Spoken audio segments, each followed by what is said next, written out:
The melody of hope. Eli Abraham stood in the dusty parking lot of what used to be the Nova Music Festival site, his guitar case slung over his shoulder. The desert stretched endlessly before him, the golden sand shimmering under the August 2025 sun. 2 years ago, this place had pulsed with life, thousands of young people dancing to electronic beats, their laughter mingling with the music under a starlit sky. Now, it was a silent memorial, marked by a makeshift shrine of candles, photographs, and handwritten notes.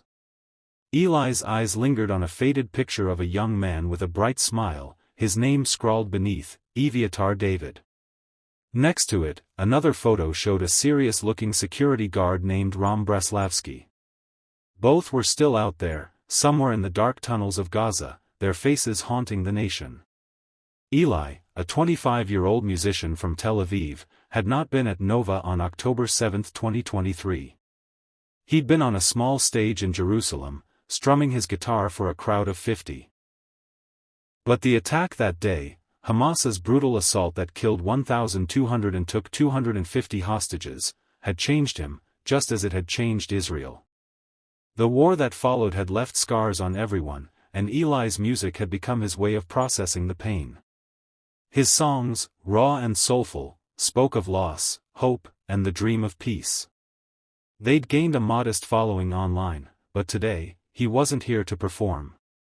He was here to understand. He knelt by the shrine, tracing the edge of Evyatar's photo. "I'm sorry," he whispered, though he wasn't sure to whom. The wind carried his words away, unanswered. Eli had read about Evyatar and Ram, seen the grainy videos released by Hamas and Palestinian Islamic Jihad. The footage, aired just days ago on August 1, 2025, showed the two men emaciated, their eyes hollow, their voices trembling in Gaza's tunnels. Evyatar, a festival-goer like so many of Eli's friends, had been vibrant, full of life. Ram, a young security guard, had risked his life to save others. Now, they were shadows of themselves, their suffering broadcast as a cruel tactic of psychological warfare. Eli's heart ached. He'd never met them, but their stories felt personal. As a musician, he knew the power of connection, how a melody could bridge divides, how a lyric could make someone feel seen. He wanted to do something, anything, to keep their names alive, to remind the world of the 49 hostages still held in Gaza, at least 20 believed to be alive. But how could he, a nobody with a guitar, make a difference in a conflict that had defied resolution for decades? The song begins. Back in his cramped Tel Aviv apartment, Eli sat at his desk, surrounded by crumpled lyric sheets and half-empty coffee mugs. His laptop screen glowed with news articles about the stalled ceasefire talks in Qatar. Hamas had rejected the latest U.S. proposal, refusing to release the remaining hostages unless Israel met their demands for more humanitarian aid and a permanent end to the war. The Trump administration had pulled its diplomats in response, leaving hope for a deal in tatters. Eli scrolled through X, where posts decried the horrific propaganda videos of Evyatar and Ram, their skeletal frames sparking outrage and sorrow. He closed his eyes, picturing the tunnels, dark, suffocating, a world away from the open desert of Nova. He imagined Evyatar, who'd once danced to music like Eli's, now starving in captivity. He thought of Ram, who'd stood bravely against the attackers, now broken, his mother's words echoing in Eli's mind, "They broke my boy. I want him home now." Eli picked up his guitar, his fingers finding a minor chord. A melody began to form, slow and mournful, like a prayer. He scribbled lyrics on a napkin. In the dark, where silence screams, a heart still beats, a soul still dreams. Hold on, the light will come. We'll sing your name till you're back home. The song wasn't just for Evyatar and Ram. It was for all the hostages, for the families waiting, for a nation torn between grief and resilience. Eli recorded a rough demo and posted it online, titling it, "Hold On."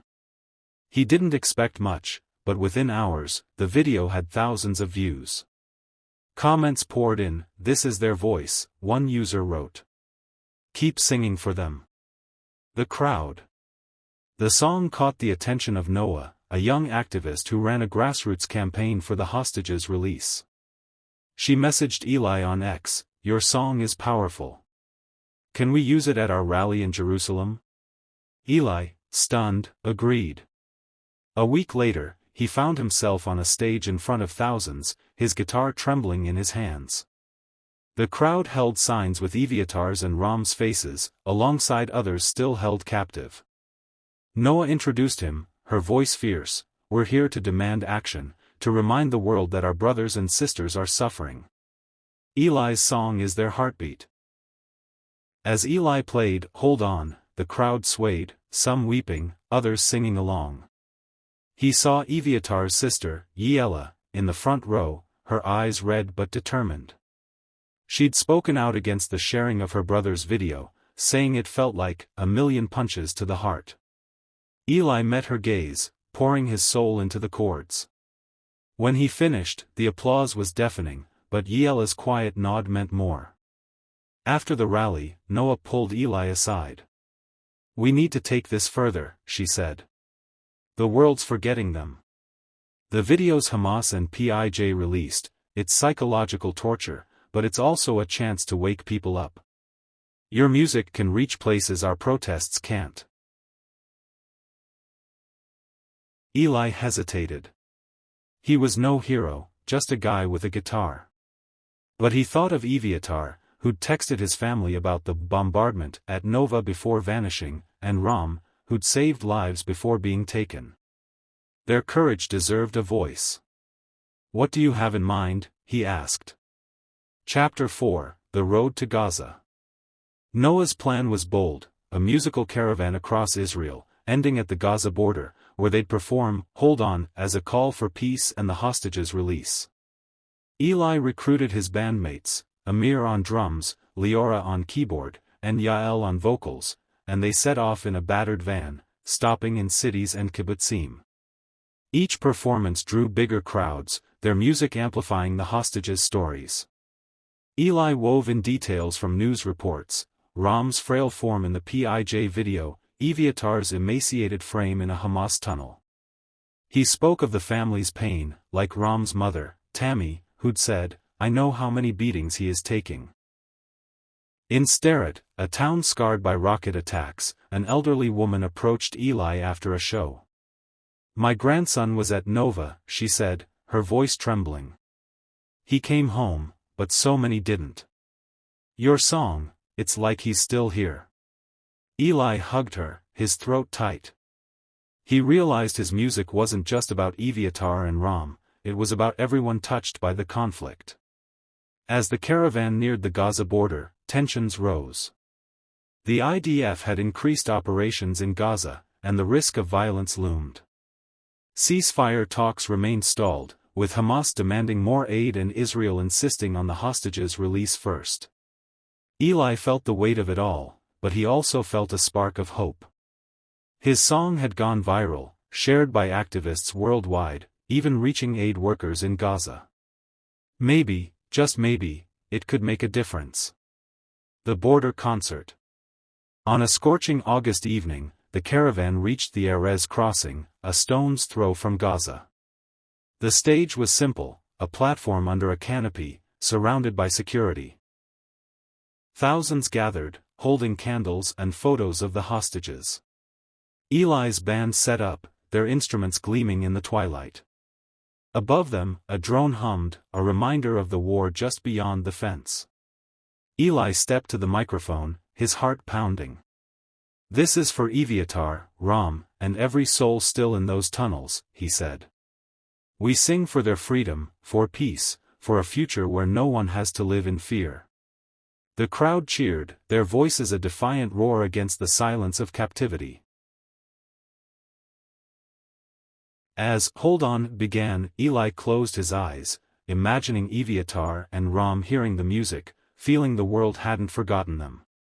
Yael's voice soared, Leora's keys wove a haunting melody, and Amir's drums pulsed like a heartbeat. The crowd sang along, their voices carrying across the border. For a moment, it felt like the music could pierce the tunnels, could reach the hostages' hearts. Then, a commotion broke out. A group of protesters, some calling for military action, others for peace, clashed nearby. Eli kept playing, refusing to let the chaos drown out the song. Noah, standing guard, whispered, "Keep going. This is bigger than them." A ripple of change. The border concert made international news, with clips of "Hold On" shared across platforms. Eli's band was invited to perform at a UN event in New York, where diplomats were pushing for renewed ceasefire talks. Eli met with families of the hostages, including Yela David and Tammy Braslavski, who thanked him for keeping their loved ones' names alive. "Your song gave me hope," Tammy said, her eyes glistening. "It's like Ram can hear it, wherever he is." Back in Israel, Eli struggled with his new role. He wasn't just a musician anymore, he was a symbol, a voice for a cause. The pressure was immense, but so was the purpose. He began writing a new song, Light in the Dark, inspired by a letter from a Gazan aid worker who'd heard "Hold On" and wrote about the shared suffering on both sides. The letter described children in Gaza, hungry and scared, and the workers' dream of a day when music could replace bombs. Eli's character arc was one of transformation, from a hesitant artist to a reluctant leader. He learned that art could be a weapon, not of violence, but of empathy. His music didn't solve the conflict or free the hostages, but it sparked conversations, humanized the victims, and reminded the world of the 49 still in captivity.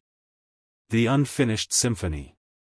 Months later, Eli sat in his apartment, strumming "Light in the Dark." Ceasefire talks had resumed, spurred by global pressure and the viral impact of his music. No deal had been reached, but hope flickered. Eli thought of Evyatar and Ram, still in those tunnels, and vowed to keep singing until they were home. His journey wasn't over, it was an unfinished symphony, each note a step toward a world where no one had to endure such suffering. He picked up his guitar and played, the melody a prayer for peace, a call to action, a reminder that even in the darkest tunnels, a song could carry light. Light in the dark, a spark in the night. We'll hold the line till we make it right. For every soul, for every dream. We'll sing until the world is free.